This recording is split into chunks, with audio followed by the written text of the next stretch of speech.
Lulishtja midis blloqeve të pallateve në lagjen 6 të qytetit të Korçës dita ditës po degradohet duke humbur totalisht funksionin e saj, që është argëtimi dhe çlodhja e banorëve. Ata shprehin shqetësimin para kamerës sonë se ka munguar ndërhyrja në këto 6 vite dhe se askush nuk kujdeset për mirëmbajtjen e saj. Janë këtu tërë këto pallate. Na bën lulishtën këtu dhe shkose e kalon në gjendje.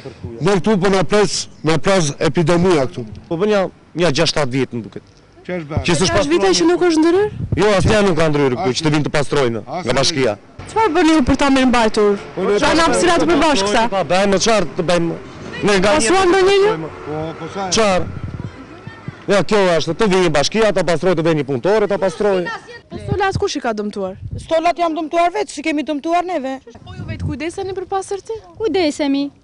Tashi ishin të ngrira, ku të dilim të pastronim, tashi që u shkrin jasi është. Por nga ana tjetër nuk ka munguar as neglizhenca e banorëve, të cilët edhe pse duhet të kujdesen për ambientet e përbashkëta, vazhdimisht hedhin mbeturina duke kthyer dal nga dal në vend depozitimit të tyre. Ata kërkojnë që edhe kjo lulishte në periferi të ketë funksion çlodhës argëtues për fëmijës, duke krijuar edhe një kënd lojrash, shtimin dhe riparimin e stolave, por edhe elementeve të tjerë.